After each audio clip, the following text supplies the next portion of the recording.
Naging mainit nga na usapin ang kontrobersyal na ito sa mundo ng social media. Isang matinding iskandalo ang sumabog ngayong matapos kumakalat ang mga ulat na kinasuhan ng Bushab sa Germany sina Pangulong Kuting ng Norte at pati na rin itong kanyang asawa na si unang ginang na si Lizatanas Smags. Ayon sa mga eksklusibong impormasyon, nadiskubre na ng mga otoridad na sa Germany na mayroong nakalakal na Bushab sa kanilang bagahe habang dumadaan sila na customs check sa isang international airport. Ang insidenteng ito ay nagdulot ng malawakang kontrobersya at maraming mga mamamayan at eksperto ang nagtataka kung paano nangyayari ang naturang insidente at kung ito ba ay isang aksidente o may malalim na dahilan. Ang pagkadiskubre ng bushab sa bagahe ng unang mag-asawa ay nagdulot ng mga tanong tungkol sa seguridad ng mga miyembro ng gobyerno at mga kanilang mga galak sa galak na biyahe sa mga international na destinasyon. Ang mga investigador sa Germany ay nagsimulang magsagawa ng kanilang sarili-sariling pagsisiyasat upang matukoy kung paano nakapasok ang illegal na bushab sa kanilang bagahe at kung may kinalaman ba ang mga kuting sa sinadyang paglalabas ng bushabs. Samantala, ang insidenteng ito ay nagbigay daan din sa mga haka-haka tungkol sa posibleng pagbabago sa pamumuno ng bansa. Ayon sa ilang mga political insiders, may mga pahayag na nagsasabing maaaring itulak si Vice Presidente Sara Duterte upang palitan si Presidente Kuting bilang Pangulo ng bansa, lalo na't sa gitna ng mga isyu ng kredibilidad at tiwala sa kasalukuyang administrasyon.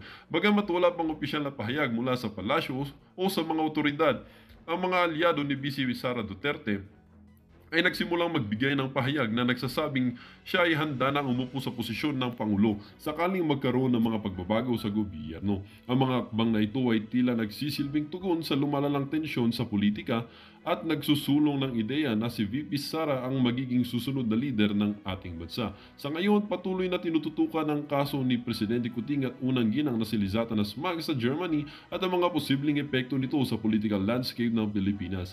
Ang isyong ito ay nagdulot ng matinding kontrobersya at nagbigay ng bagong katanungan hinggil sa kalagayan ng pamahalaan at ang mga posibleng hakbang upang mapanatili ang kapayapaan at kaayusan ng bansa. Well, para nga sa kabuang detalye at impormasyon ay panoorin na lamang natin ang buong video at kapag hindi ka pa naman nakapag-subscribe sa ating channel ay mag-subscribe ka na para lagi kang maging updated sa ating mga bagong videos na ina-upload araw-araw at para maging aware ka na rin sa kung anong nangyayari sa ating bansa.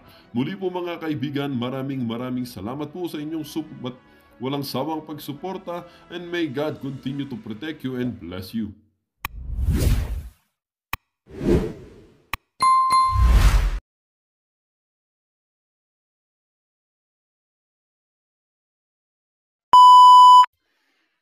Pareho ang suot.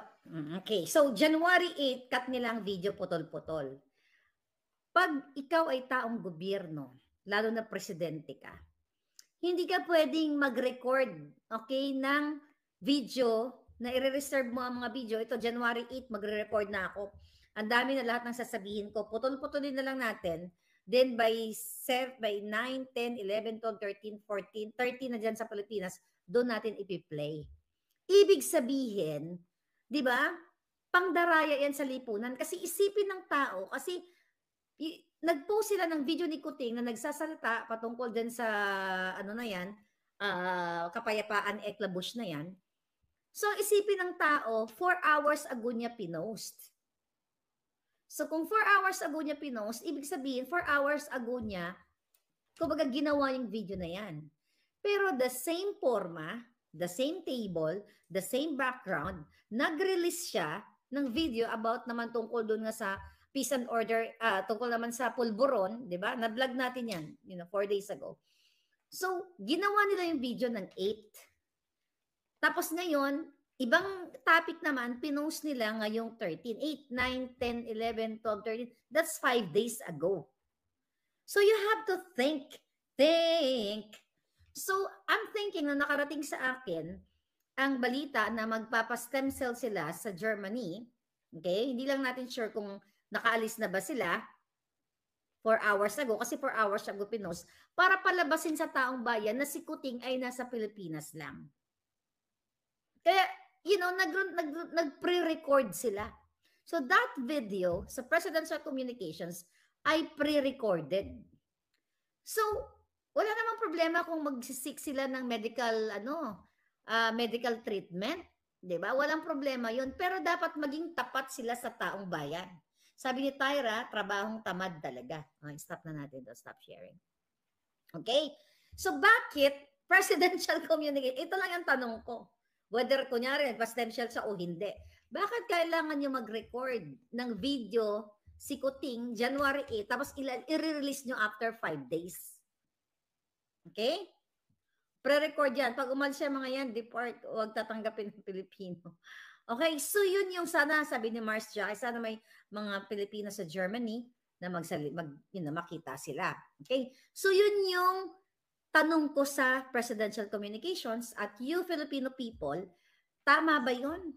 Na ang presidente ninyo, okay, na nag-i-enjoy sa pera ng bayan, lahat ng perks, pagdanakaw, pagkukurap, pareho lang yun, pagkipagsabuatan sa smuggler, sa pulburon, di ba? Magpre-record sila, tapos ipopost nila ng ganun na lang.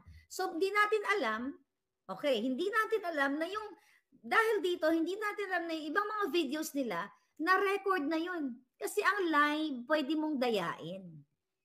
Okay? Let's say sa StreamYard. Okay? I-record mo yung video, pwede mong i-play as live. So, pwede mong dayain. So, ito ay pangdadaya sa taong bayan na nirecord nila ng January 8 ang video, tapos pinalabas nila ngayong araw.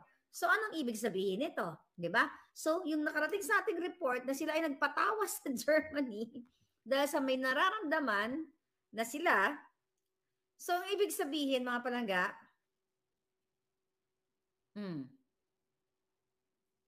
may puting ahas.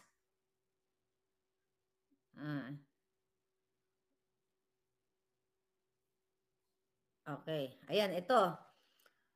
Di ba nagpunta ng palihim si babaeng ahas. Sa Germany at Langka last year. Na-vlog na pala natin yan. Baka naghahanap sila ng stem cell clinic para kay Kuting. Okay? Kuting already announced that he will visit Germany sometime in March, right? Okay. So, yun na nga ang question ko. Thank you sa kamputang ahas. So, di ba may bilag tayo na lumipad si Kuting at saka si Mel Robles, yung kasabot ni Lisa sa katiwalian dyan sa loto, yung papanalo sila ng mayamayang loto at yung pinaka-classic, yung pinaka-malupit pala, not classic, 433 winners na hanggang ngayon walang investigation. So, the question is, kung titignan mo lang na nag-record sila ng video 5 days ago, then pinalabas nila, in-upload nila ng 4 hours ago. Then may nakarating sa atin na lilipad sila o lumipad na sila papuntang Germany na itinago sa bayan. Anong ibig sabihin yan? Okay, yung itsura niya kahapon na numpa, si Recto, ano sabi ni Palangga? Nangingitim na mga eyebag niya, sabi ni Jennifer Ladrillo. Ang nakikita ko dito mga Palangga, we all know, actually, we all know na sinungaling. We all know na mandrobo, mandarambong, lahat na ng kasamaan nasa kanila.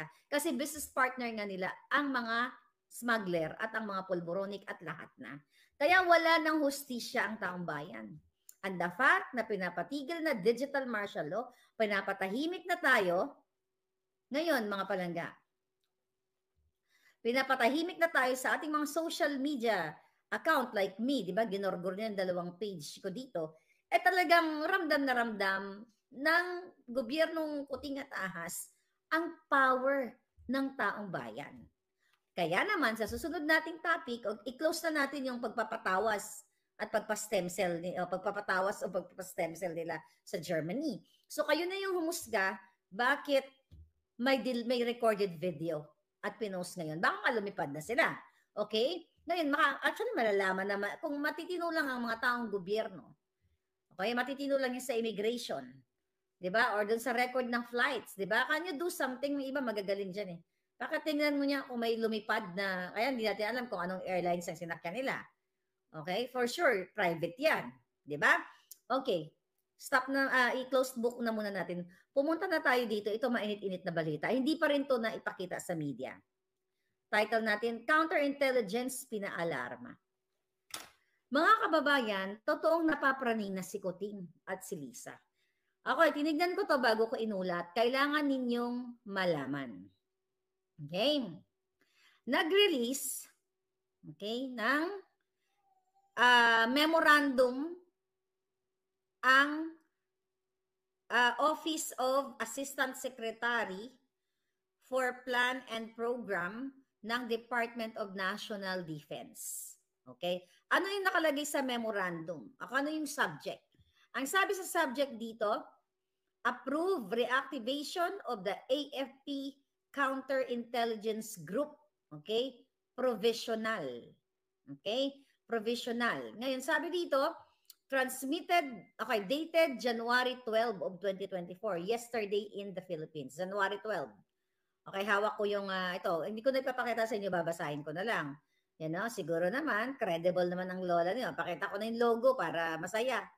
Ito na lang, logo kasi natin pwede pakita ang ibang information. Ayan yung logo, yan yung binabasa ko, ha? Okay?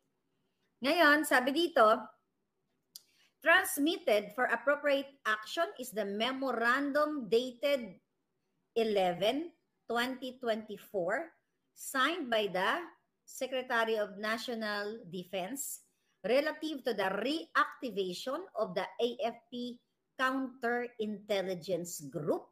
Okay? Provisional lang daw ito. Okay? The Special Intelligence Force Intelligence Service and the AFP shall be activated. Okay, anong ibig sabihin nito? So, tinanong natin sa ating mga puting ahas, ano ba, sa ating mga, yun, may alam sa ganitong klaseng mga usapin, mga palangga, kung ano ba itong nangyayari, naaalarma ba si Kuting? So, dahil pina-reactivate ni Kuting yung counterintelligence, ibig sabihin, naaaning siya.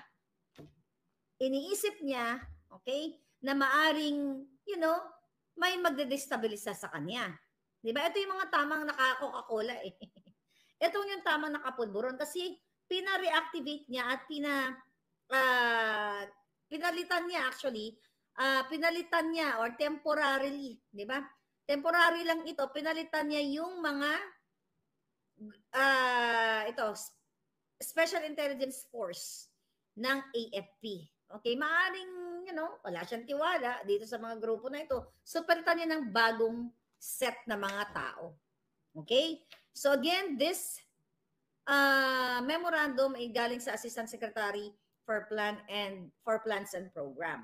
Ano ba yung counterintelligence? Ano ba yung trabaho nila? Ito yung mga departamento na bago pa magkaroon ng mga national threats, cyber attack, cyber whatever, terrorism o ano man, laban sa isang bansa ay dapat ma-action na nila, ma-counter na nila, o mapatigil nila, o ma-prevent nila na mangyayari na hindi maganda, na ang hindi magandang mangyayari sa ibang bansa. Okay? Kasi ito ay nakakasira ng ating bansa, katulad ng what? Siyempre, kung mayroong, let's say for example, may magsa-cyber attack sa ating mga ahensya ng gobyerno, pinagkukuha ang mga data, actually mismo ang gumagawa niyan, di ba? Ang gumagawa ng pag-cyber na yan, di ba, naiulat natin sa inyo yan, yung pag-hack, isa yan. Okay? Isa yan sa mga cyber security na dapat ini-ensure ng mga bawat bansa. Pero only in the Philippines, di ba ang Congress na hack in the last year, few months ago? At sinabi ko naman sa inyo yan, yung HackMe. Di ba? Sila lang naman ang nag-hack dyan. So, actually, there's no point para magkaroon ng counterintelligence kung mismo ang mga tiwali sa gobyerno ang nagpapahack sa sarili niya. How can you counter a government threat kung mismo ang may nagbibigay ng threat? Itong itong nasa loob mismo ng Congress. Itong mga bataan ni Lisa na si Ashgard, si Ivan Uy ng DICT, sila mismo. Kung si Ivan Uy ng DICT, we'll talk about the communication and the cyber. Kasama sila din dyan eh. Maliban sa mga cyber under PNP, kasama sila dito. Paano mo ika-counter yan, Lisa at Kuting? Ikaw mismo ang nag-uutos dyan. Kayo mismo nagsa-cyber attack sa sariling website ng gobyerno. 'Di ba? Ngayon, ang sabi niya doon sa Congress, yung naalala ko, yung na-hack yung kunyari na-hack, hindi naman, 'di ba? Remember that issue?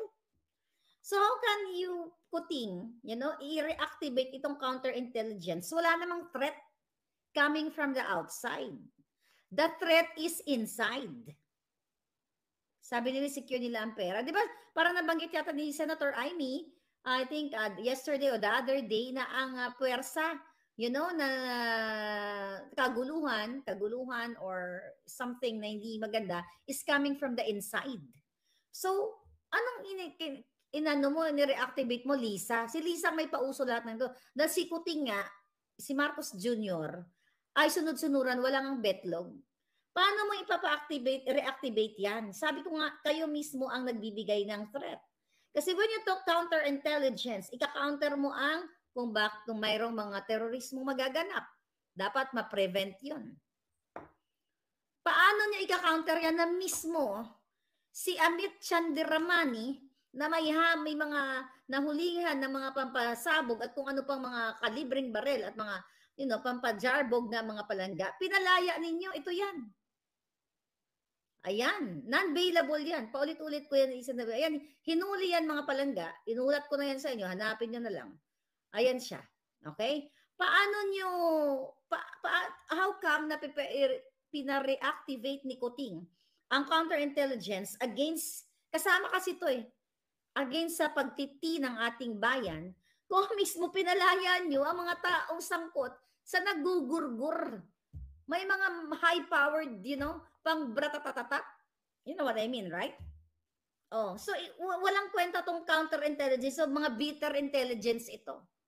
You know what? Dapat sa amin, may nagbabasa ako kanina sa group yata yun. Di ba? Dapat kay Maharlika nyo ibigay yung intelligence fund. Kasi itong mga intel natin, nagmaterialize lahat. At naging balita. O, ibigay nyo na sa amin, ha? Mga counter, yung funds. Ngayon, cyber threat. Yun nga, we talk about cyber threat. Paano? Sino nagsa-cyber threat? Like mga information ng ating mga kababayan. Di ba? Anong inulat ko sa inyo? Diyan sa PCSO. Philippine Charity Sweepstakes, yung bago nilang ginawa na pwede nang tumaya ng loto, ng lottery, ang ating mga kababayan kahit nasa labas ka ng bansa as long as you have valid ID and valid Philippine SIM card. Okay? Threat yan. Cyber threat yan sa mga information ng ating mga kababayan kasi, you know what? Sabi ng ating puting ahas, gagamitin nyo yan, Lisa Robles. Okay? Sabi ng aking mga puting ahas, gagamitin nyo sa mga panggigipit nyo sa taong bayan at also sa election. Hawak nyo ng information ng OFW. So if I were you, mga palangga, mga OFW, huwag kayong tumaya-taya ng online, okay, sa lottery sa Pilipinas, sa PCSO. Kasi unang-una, hindi kayo mananalo. Dahil ang nananalo, yung mga gustong ipanalo ng mga tiwali, katulad ni Robles dyan sa loob ng PCSO. Ilang beses tayo nag-vlog about that. Ngayon, let's talk about national threat. Kasi kailangan i-counter, kaya nag-release ng memorandum ang National Defense para i-counter itong mga national threat. Ang daming national threat sa ating bansa. Ano yung national threat? Di ba? Ang pagkakalat ng pulburon. Ang pagnanakaw ninyo, lahat yan ang national threat. Walang counter, what do you call that? Walang threat, walang destabilization outside, okay, from your government. Ang nagdedestabilisa, kayong mga hinayupa kayo. Ikaw, Kuting, Lisa, you talk about national threat. Diba? National threat, itigil mo na yung pagpupulburon mo kaya inaaratay na kayong lahat. And aside from that, mag-step down ka na bago pa mahuli ang lahat. If I were you, tandaan mo tong bunganga ko, Kuting. May power to. Diba? Sabi ko sa'yo noon, mananalo ka. Nanalo ka. Okay? Sinabi ko sa'yo yan. So if I were you, para hindi ka rin malubog sa kumunoy dahil sa ginagawa mong threat sa buhay ng bawat Pilipino dahil sa pagiging pulboronic mo at pagiging walang yagbols mo, malulubog ka hindi lang sa kumunoy. Hihilain namin kasama yung ahas mong asawa at 10 ng kanyang pamilya, hihilain namin lahat at mananagot kayo sa lahat ng ninakaw ninyo, paninira ninyo sa taong bayan, bribery and everything. That is national threat.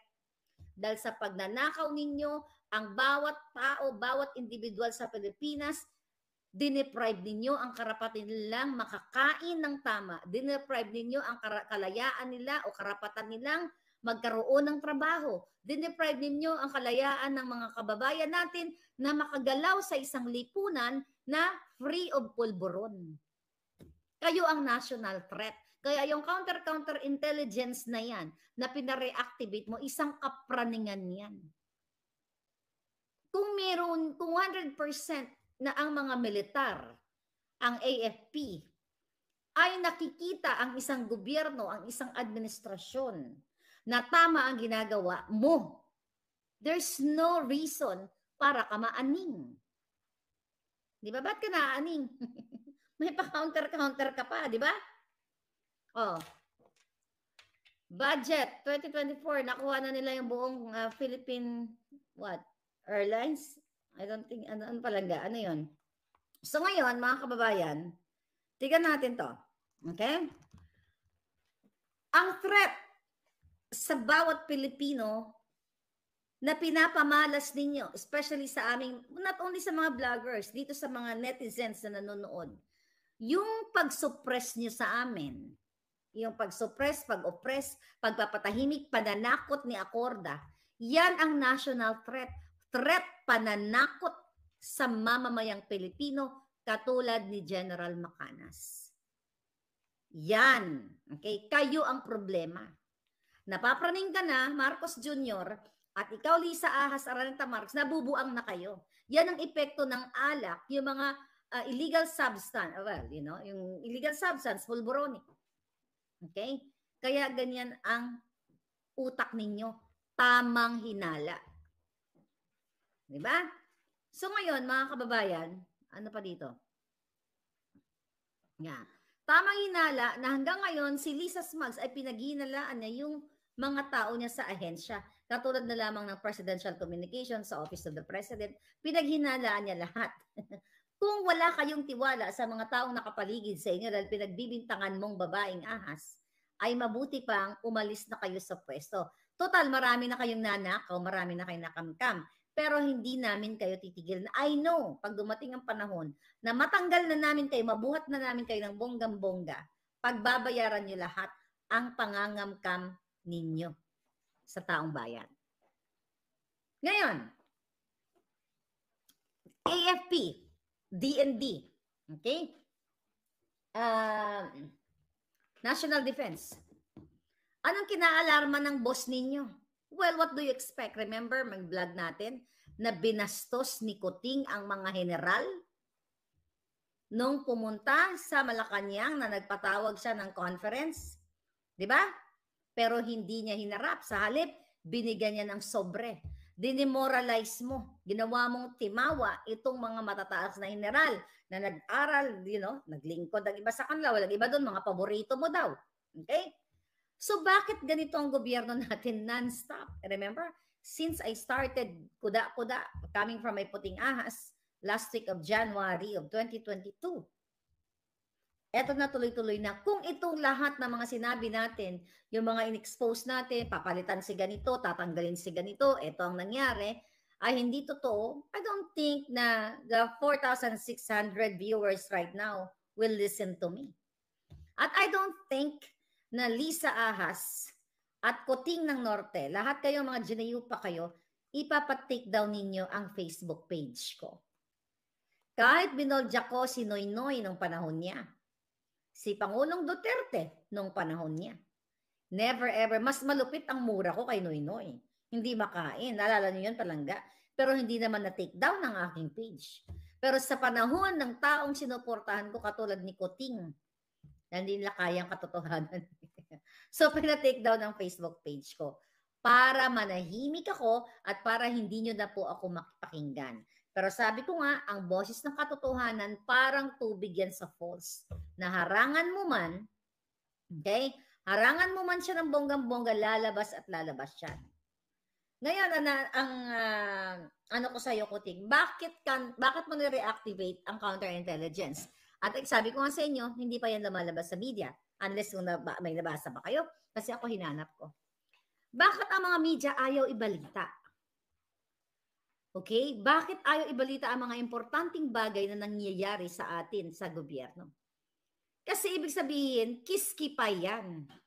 Diba? Kiskepyas o kiskipay para mas maganda, kiskepyas kay Lisa Smugs. Remember yung vlog natin kanina patungkol sa Inquirer? Okay? Para may dagdag akong kaalaman, actually, ito palang, ayon sa aking puting ahas, ito palang Paulo Prieto, na may yung head dyan sa philippinedailyinquirer.net, ay isa rin daw pulboronic. Mahilig din sa Coca-Cola. Coca-Cola yung tinitira. Eh, kaya naman pala pare-pareho sila, no? Ayon sa aking puting ahas. Okay? So, kaya pala mga bangag sila, no? Nanonood, sabi ni Grace, habang nanonood ako sa FB page, bigla na lang nag-freeze. Tapos pinastart uli ang phone ko sa Facebook. Oo nga, ginagawa nilang ano yan palangga eh. May eksena sila dyan. So, question ko, sa kay, okay, never again sa mga Marcos, sabi ni Tinkerbell. So, sa tingin nyo, ano mga susunod na mga mangyayari? Ako, nakikita ko talaga, na hindi na aabot si Kuting. Hindi na siya makakadalawang taon. Okay, ano ba siya? Magto 2 years, di ba? Yun ang nakikita ko sa aking bolang kristal. If I were you nga, Marcos Jr., Ferdinand Marcos Jr., total, hindi ka naman talaga, hindi ka naman talaga nagtatrabaho at incompetent ka, at sunod-sunuran ka sa asawa mo, pinapaikot ka ni Martin Araneta, ni Tambalustos, at ni Lisa Smugs para mag-iisa katuparan nila yung pangangamkam nila sa taong bayan. So, isa kang inutil. Di ba? Bago mo pa masira, well, sirang-sira na. Okay? Well, wala ka nang maire-repair. Di ba? Kung lalo ka pang, bago ka malubog, I'm telling you, sabi ko sa inyo, may power tong ballpen ko. Bago ka pa malubog ng taong bayan at makita ng buong mundo ang mga dapat hindi makita. Kasi nakikita natin siya palangga sa pulboronic video. Well, baka merong negotiation. Baka merong negotiation. Eto, sige, I'm giving you, bala na kayo mag-comprehend. Okay, I'm not giving you the exact ng aking sasabihin. Ganito kasi yan, ha? May video. Okay? May video ng pulboronic. Okay? Di ba sinabi ko sa inyo na kung ako sa'yo, Kuting, bumaba ka na para hindi na ma-showing ang pulboronic video. So, yun yung nakikita ng aking bolang kristal na once na hindi maipalabas sa buong mundo ang pulboronic, may alternative. And this alternative will shock the world. Okay? Will shock the world. Hindi ko mai-elaborate ng husto, okay, ang mga eksena sa banga, but yun yung nakikita ko ngayon. Okay? Na yung video na sinasabi natin pulboronic, merong kalalagyan yan. Maaring makikita nyo yun, okay? Maaring maipapalabas yun sa buong mundo kapag hindi nag-materialize ang mga bagay-bagay. Pero kapag, nag-materialize ang mga bagay-bagay, okay? Tama ba? Pag nag-materialize ang mga bagay-bagay, pareho lang yun, di ba? Hindi nyo mapapanood ang video. Pag hindi naman, mapapanood nyo yung video. So, which is which? Anong gusto nyo mapanood? Wala naman sa akin ang power. Okay? Wala sa akin ang desisyon. Pero you never know, di ba? Pwede magbago. Okay? Bakit sobrang weak niya at kayang-kaya siya ni Smugs, sabi ni Pitipol. Ganun talaga pag walang balls.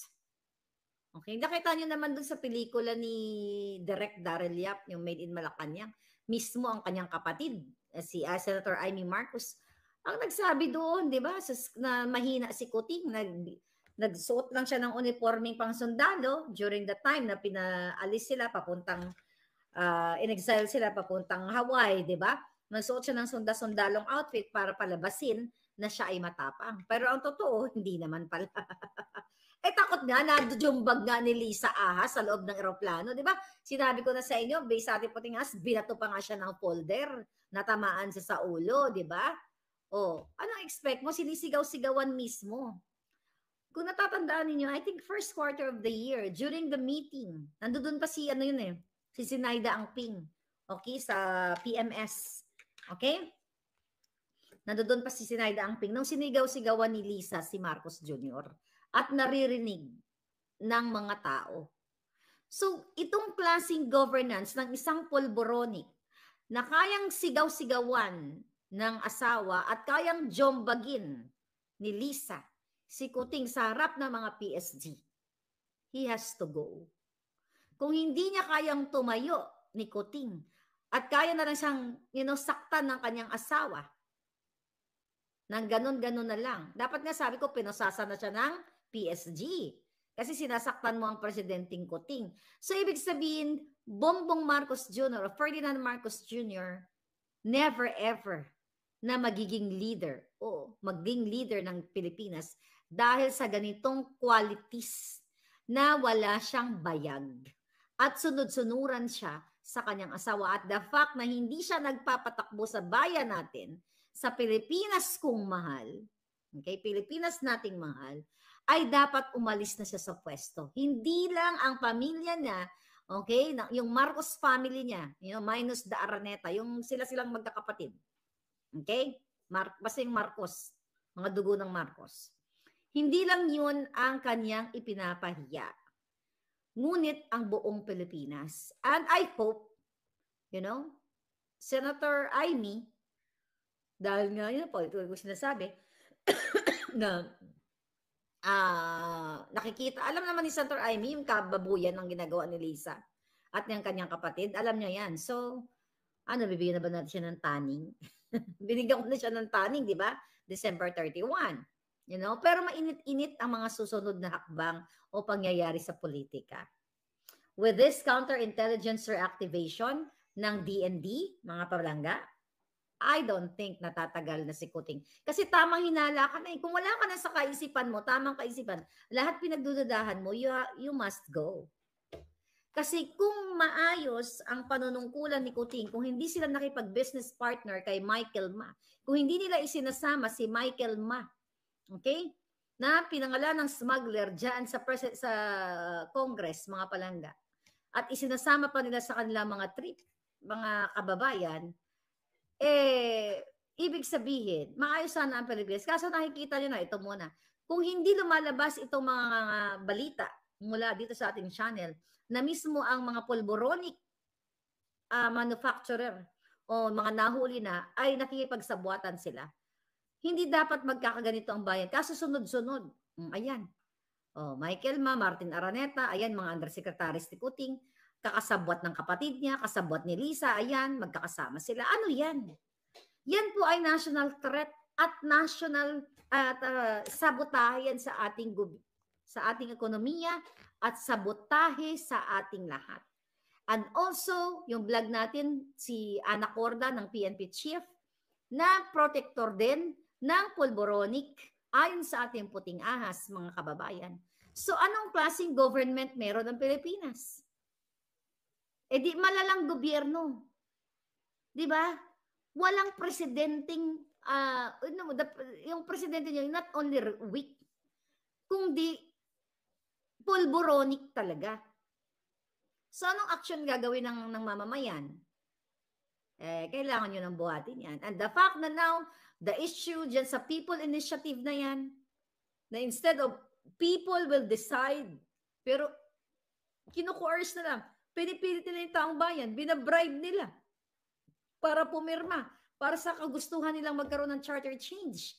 Kasi karugtong dito sa pagkapraning ni Kuting, kasi you know what, gusto nilang i-ensure, gagawa sila ng panibagong probisyon ng batas para i-extend ang kanilang termino. Okay? Kasi dahil sa kapraningan ni Kuting, nakita niyo yung sunod-sunod na eksena, nireactivate ang counterintelligence, napapraning sila. Kasi what if, tapos what if kung matanggal sila? By whatever, means na maligwak sila. What if kung si Kuting ay yung, di ba sabi ko kanina, nagpatawas o magpapatawas, magpapagamot, kung ano man ang kanyang nararamdaman. Di ba? So pag naligok, pag nategi kasi si Kuting, right now, kunyari mamatay siya ngayong araw na ito, automatic si Sara ang papalit. So kumusta na ngayon si Tambaluslos? The government itself is a national threat. That's what I was explaining. Si Palangga, lagi ito. Si Rupert Maxales, thank you Palangga. Yan ang sinabi ko kanina. So what if mamatay si Kuting ngayon? Di ba?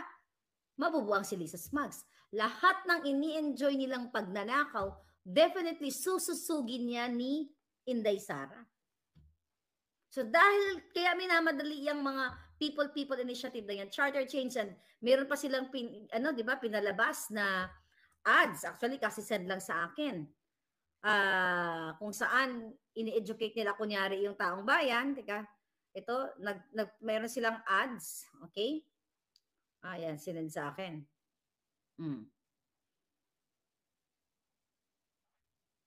Wala pala dito. But anyway, ang dami kasing video. Okay? Okay, yung charter change ad nila, di ba? Ayon sa ating puting si Tambaluslos ang maiksi. Ito, Ito, yan, Nakita nyo yan, di ba? Yan. But anyway, we'll i-play yan. So, minamadali nila. So, you connect the dots.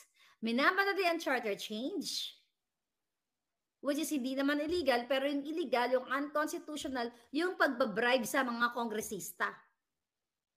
At the bribe and corruption. Kasi ang pera na pinambabayad di Tambaluslos, ayon sa ating puting ahas yan, pera ng Pilipino. So, ninanakaw nila through graft and corruption, din binabribe nila sa kongresista, din binabribe din ang taong bayan para pumirma dito sa People's Initiative na to.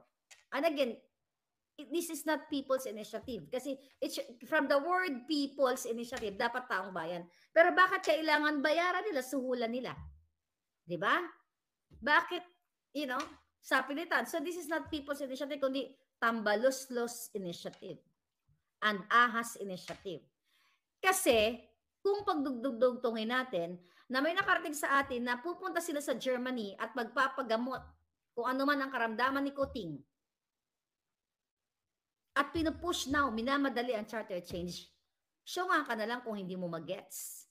At pinapa-activate itong counter, ni-reactivate na actually, nag-issue na ng memorandum, July 12 ang pirma. January 12, this month. Okay, birthday pala yun ni Attorney Glenn ng July 12. Attorney Glenn, Chong, advance happy birthday. O, di ba, bigla ako naalala. So anyway, mga palangga, so you connect the dots, then, kanina, dun sa first part ng video natin, na nag-upload sila ng video, kunyari 4 hours ago, pero pre-recorded 5 days ago. So, I think, napapraning na si Kuting. Bakit ka mapapraning? Bakit ka mag-iisip na may magdidisturb sa'yo? Kung ang mga taong bayan is satisfied sa performance mo. Like ako, di ba? Do you think nag-aalala ako sa mga taong trying to discredit me? Do you think worried ako sa mga taong kinakarakter assassinate ako? Never. Why? Kasi hindi naman totoo. Okay? Kasi alam ko yung totoo. Kung alam mo yung totoo sa sarili mo, hindi ka maaapektuhan kahit anong bato sa'yo. But sa case ni Kuting, bakit mo ipapaalarma itong mga ito? At bakit pinamadali itong charter change? At bakit ang dami yung sikreto? Diba? At bakit minamadali niyo yung pagnakaw? Bakit maya-maya may nanalo sa loto? Diba? So, ang ibig sabihin, naaalarma sila. Naaalarma, nanataranta kung ano ang gagawin ninyo, bayan. Kasi ang mananaig, at the end of the day, kahit hawak nila ang power, okay, ngayon, mas mananaig ang power ninyo. Kaya nga, I'm here. I'm not gonna stop, Palangga. Hanggang sa huling hininga. Alam niyo na pinatungan nila ang ulo ko, di ba? May hitman silang inano dito, nireport ko na sa police. Nakarating na yata sa FBI yan. Okay, kasi connect naman yan dito eh. Bakit gusto nila akong targetin? Kung walang kwenta yung sinasabi ni Maharlika, bakit gusto nila akong gurgurin? Kasi tanga ka na lang kung hindi ka maniniwala na gusto nilang akong i-shutdown. Dahil mismo ang dalawang Facebook page ko, only in Kotings in Marcos Jr. administration, 2 Facebook page. Almost like combined is more than 1 million followers.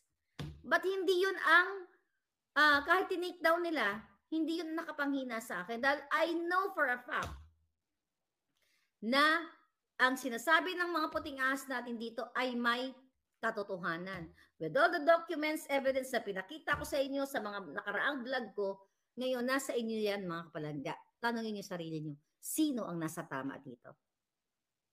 Si Kuting ba o si Maharlika? Tanungin ko kayo na sa Pilipinas, kumusta ang pamamalengke ninyo? Mataas ba ang bilihin? Mababa ba? Kumusta ang paghahanap nyo ng trabaho? Mabilis ba? Nakahanap ba kayo ng trabaho? Tumaas ba ang mga sweldo ninyo? Kumusta ang inyong mga bakuran? May mga drogista ba? Kumusta ang, inyong community? Kung sasabihin nyo sa akin, less than 2 years, wow, the best ang Kuting, the best, ito, diba? At lalabas naman sa social media kung ano ang magandang ginagawa ng gobyerno eh. Lalabas at lalabas yun. Kaso ang lumalabas, lahat kabulukan. Lumabas na, binabribe nila ang mga tao para persahin, para pumirma sa charter change. Nasa social media age na tayo. This is the power, the goodness of social media. That's why pinatay nila o ginurgur nila ang aking Facebook page. Dito na lang tayo makakalaban, mga palangga. Diba? Dito tayo makakalaban ng bonggang-bongga at kinikitil pa nila tayo. Dahil mainstream media ay tahimik na. Diba? Like yung sa Inquirer. Oh, fake news. Ang mga binalita against Maharlika, magsisend ng maglalagay ng mga link ng mga video na sinasabi, recently ko ginawa, din 2022 pa pala. So, binusala na ni Lisa Ahas Araneta Marcos ang karamihan sa mainstream media para hindi magsalita laban sa kanyang gobyernong punong-puno ng pandorobo, pambubudol sa Pilipino. Presyo ng pagkain nagmahal, pero presyo ng pulburon bumaba. Yeah, sinabi ko na yun mga palangga, di ba? Ayan. Oh, watching from Paris. Gonzales Elena. Madam, na-miss ko yung Paris. So, kung tumira dyan eh. Okay? I love Paris. Panahon ni PRRD, 6 pesos ang estudyante at 8 pesos ang regular sa pamasahe sa jeep. Sabi ni Kenneth TV. Magkano na ba ngayon palangga? Hindi ako updated. Okay? Laban kasama ang bayan. Okay? Thank you palangga. So ngayon, to summarize ng pinag-usapan natin, okay? Kanina, okay, may nag-report sa atin na maaring paalis na o umalis na ang mag-asawa pasikreto. O baka susunod na araw, I don't know, hindi sinabi sa akin kung kailan aalis o umalis ba. Ang dalawang hitad. Okay?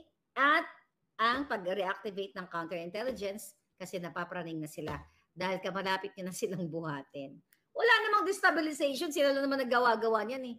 You know, ang boses ng bayan para tanggalin kayo, hindi yan destabilization. Hindi tawag dyan destabilization. To stop your evilness, to stop the corruption, to stop ng lahat ng kababuyan na ginawa nyo sa taong bayan. So hindi destab yan. Ang destabilizers, kayo sa loob ng malaki. Ikaw Kuting, ikaw Lisa, 10 kayo lahat dyan, 100 kayo na in-appoint yung mga mambubudol, kayo ang destabilizer sa Pilipino.